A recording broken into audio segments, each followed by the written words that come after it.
Bonjour à tous sur cette chaîne YouTube. Je vous rappelle, mon nom c'est Manuela.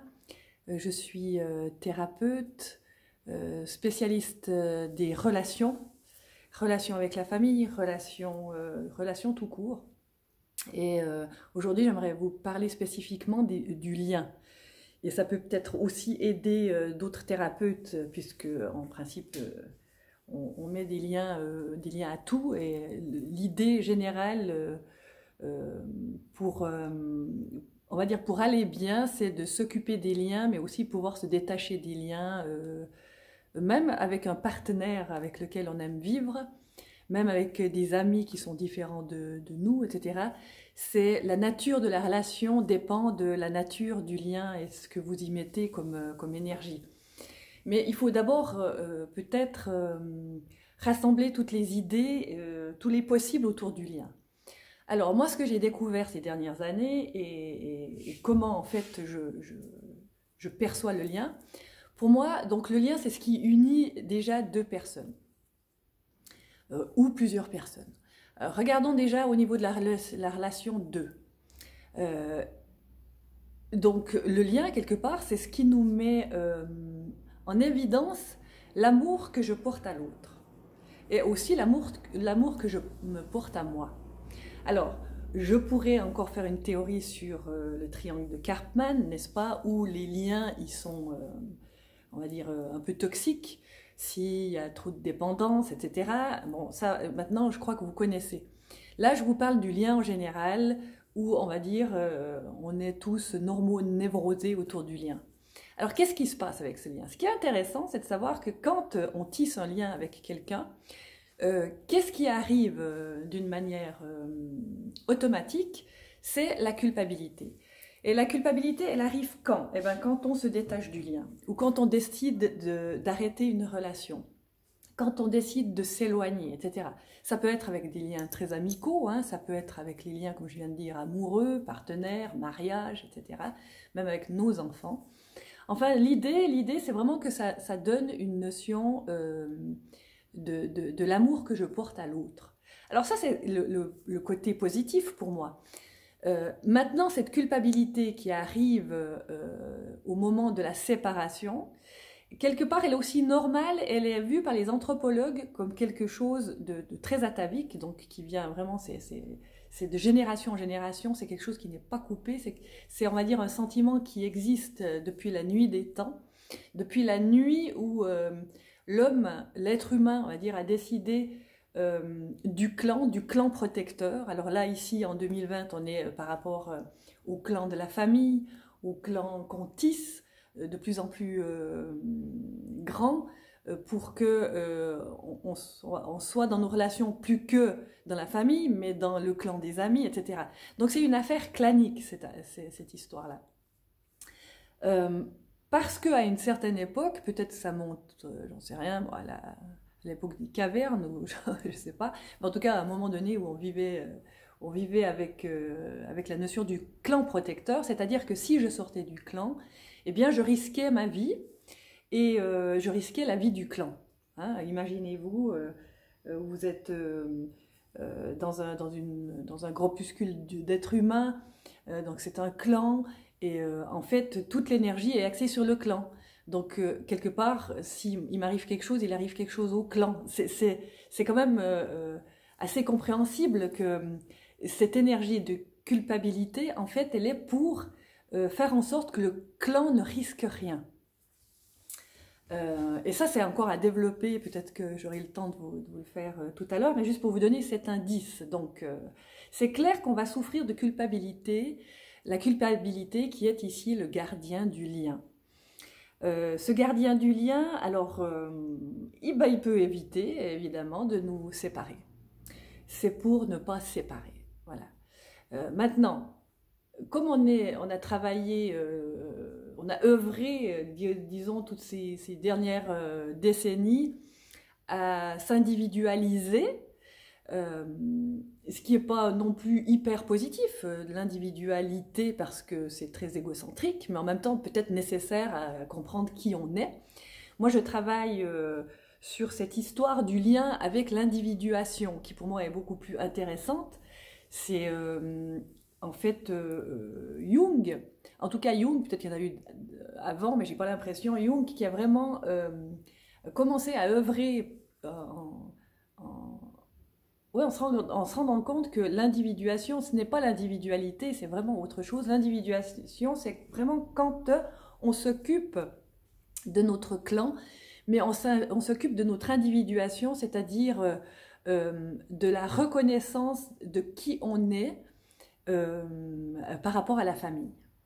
Alors, si on ne fait pas ce travail-là, c'est clair qu'on va, de toute façon, on va dire ressentir la culpabilité.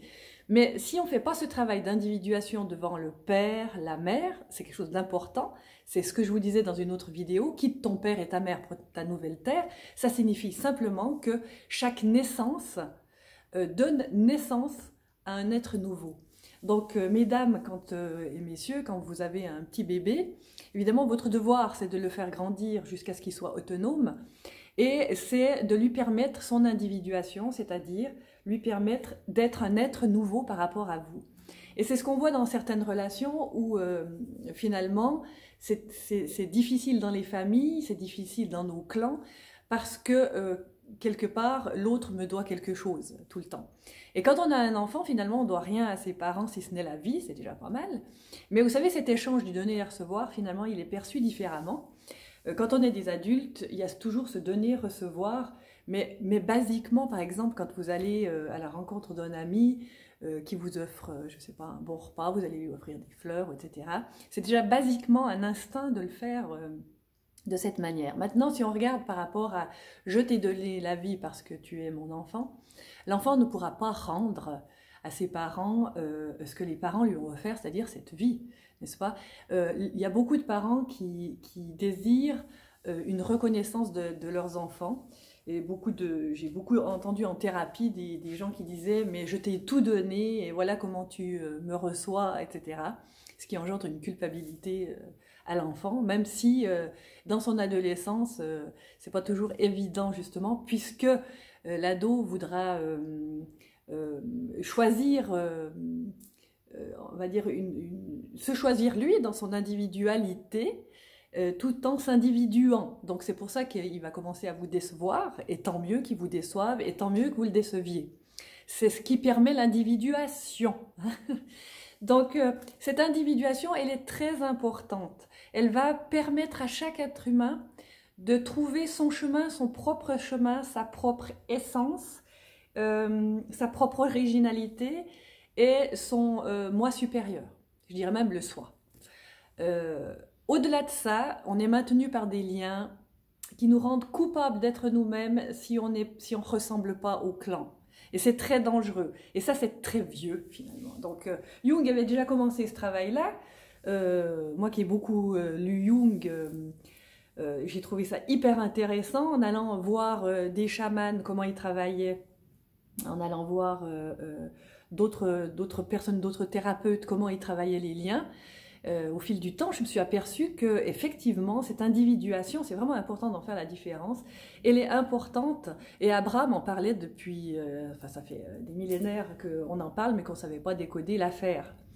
Donc l'histoire ici, importante de ce lien-là, c'est de s'occuper de cette culpabilité, parce elle est là, elle surgit tout le temps. Moi-même qui suis au courant de ça et qui est capable aujourd'hui de travailler mes mémoires, etc., il y a toujours ce sentiment qui vient quand il y a une relation ou quelque chose doit se défaire dans la relation, ou peu importe.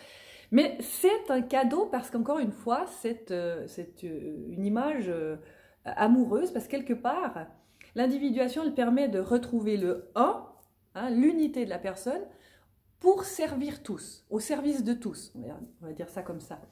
Et cette culpabilité, eh bien, elle permet de juste apercevoir qu'au niveau du grand tout, on est tous unis. C'est pour ça qu'elle se pointe, cette culpabilité. Et pour voir l'enjeu de la chose, c'est bien sûr quand je vous parle de la famille, ou des liens amoureux, ou des liens amicaux, ça va déjà se produire ici. Mais si on va encore sur un plan plus haut, évidemment, comme on est tous un, sur un plan plus haut, mais qu'on ne vit pas vraiment dans la matière, puis je dirais même qu'il ne faut pas... Oui, il faut y penser aujourd'hui, au niveau de l'écologie, que finalement, tout a une conséquence. Si moi je fais ci, il y a une conséquence. Si je jette un sac plastique, la cause à effet, hein, ça fait je crois que c'est depuis qu'Internet existe qu'on s'est rendu compte que des causes à effet. Je jette mon sac plastique, une tortue à 2000 km est en train de s'étouffer avec mon sac. Voilà, vous voyez. Donc cette histoire du 1 en fait est importante, même si il est aussi important de s'individuer, de comprendre qui vous êtes sur votre unité propre pour pouvoir servir le monde. Et quand on sert le monde, on sert le tout. Voilà, j'espère que je suis assez claire avec ça. Donc cette culpabilité, là, je parle aussi aux thérapeutes, ce serait intéressant que vous me mettiez des commentaires aussi, parce que moi j'évolue aussi grâce à vous, et grâce à ceux qui osent aussi partager leurs connaissances. Eh bien, pour revenir à cette culpabilité, c'est toujours en fait de soigner le lien. Alors le lien, quand il va bien dans une relation, on soigne le lien avec cette notion automatique du donner et recevoir, on ne devrait même pas y penser, hein. En fait, je te donne, on va même dire, peut-être dans les couples qui s'aiment encore, et puis qui œuvrent dans l'amour, c'est je te donne quelque chose, mais en fait automatiquement je vais te rendre quelque chose plus quelque chose, et je vais te rendre quelque chose plus quelque chose, et c'est une espèce d'escalade amoureuse sympathique, on va dire, et sans checker, sans avoir un contrôle là-dessus continuel, parce que sinon c'est plus de l'amour, c'est conserver peut-être la relation pour d'autres arguments. Maintenant, pour revenir à l'enfant, à l'adolescent, effectivement, quand il revient vers vous et puis qu'il cherche quelque part aussi inconsciemment son individuation et aussi son individualité, c'est deux choses différentes.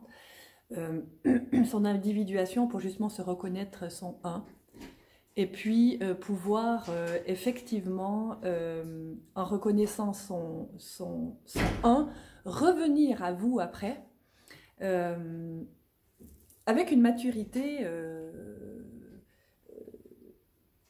agrandie, avec la maturité qui amène à l'âge adulte, on va dire.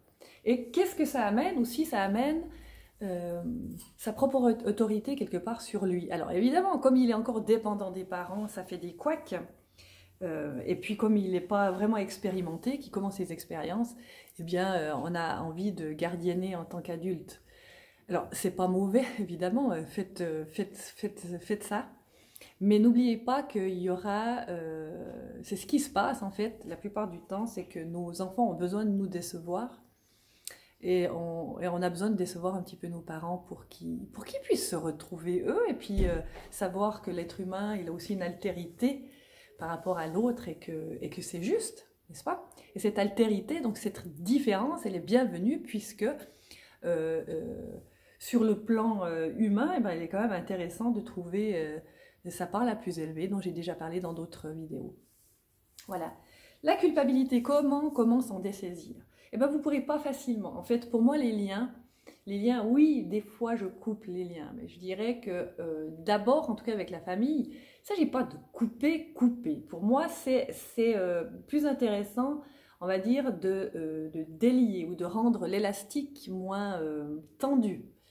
Donc, quand on fait ça, puis qu'on arrive à reconnaître qui on est, c'est le bonheur intégral. Je crois que j'en ai déjà parlé. Cette culpabilité, en fait, il faut pouvoir la reconnaître. Cette culpabilité, elle nous amène toujours à revenir vers l'autre. Parce que c'est insupportable de se quitter, par exemple. Parce que c'est insupportable de prendre la responsabilité de laisser la relation. De laisser la personne, en l'occurrence, avec qui j'avais une relation. Et ça, c'est quelque chose à visualiser, à bien regarder, à bien ressentir. C'est que aussi, à travers ce lien, avec cette culpabilité dont je vous parle, eh bien, il y a peut-être une autre valeur à regarder. C'est que, en fait, si je reste attachée parce que j'ai besoin de savoir comment l'autre va, par exemple, c'est aussi, ça peut aller jusque-là, un manque de confiance que l'autre dans sa vie d'adulte, là je parle pour les adultes par contre, dans sa vie d'adulte, qu'il ait les ressources pour se retrouver lui seul, sans vous, sans votre relation, sans le lien de la relation qui vous unissait. Gardien du lien, la culpabilité, comme je vous ai dit, c'est quelque chose d'atavique, donc qui remonte à la nuit des temps. Gardien du lien, gardien de l'amour, gardien du un. C'est ça la culpabilité. Alors je dirais qu'à un moment donné, peut-être qu'il faut savoir culpabiliser joyeusement, parce que ce sentiment qui est en fait enregistré dans votre cortex pour la survie, eh bien, il est juste à observer en vous positionnant dans votre position de témoin, dans votre vue d'hélicoptère de la situation, en regardant l'affaire, en vous demandant qui est en danger finalement quand ce lien apparaît, et peut-être que d'une manière plus authentique, vous apercevrez qu'il n'y a personne qui est en danger quand on quitte quelqu'un, la plupart du temps. Ça n'a rien à voir avec les enfants, évidemment. Les enfants ont besoin de soins, ils ont besoin de gardiennage, c'est pas du tout le même concept, la culpabilité par rapport à des enfants. Alors c'est aussi une histoire de lien, etc. Mais les enfants, on les abandonne pas, en principe. Hein. Et l'abandon, puisqu'on arrive sur ce thème-là, les gens qui se sentent abandonnés parce que quelqu'un part dans la relation, eh bien, ils doivent justement aller checker si ce fameux triangle de Karpman n'est pas actif dans leur manière de percevoir le lien et la relation. Voilà, je crois que j'ai fait le tour. Gardien du lien, la culpabilité. Le lien, c'est vraiment l'amour de la relation. À contrôler comment vous êtes amoureux dans vos relations.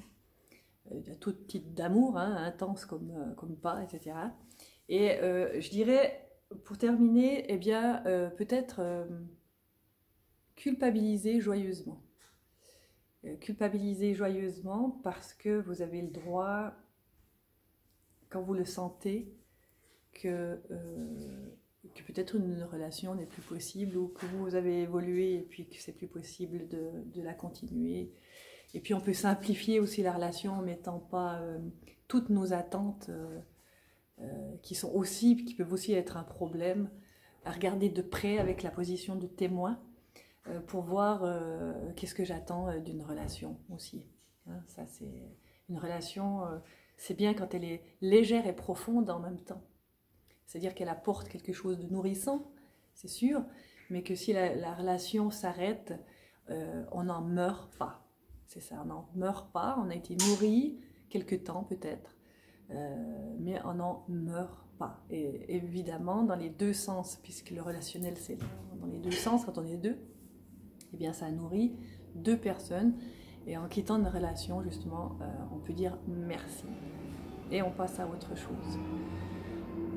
Voilà, alors j'espère que j'ai été claire. Donnez-moi des petits commentaires, s'il vous plaît, juste en bas. Vous savez que vous pouvez me joindre aussi via mon site internet qui est juste en bas de la capsule. Merci. Et si vous avez des questions, je suis aussi là.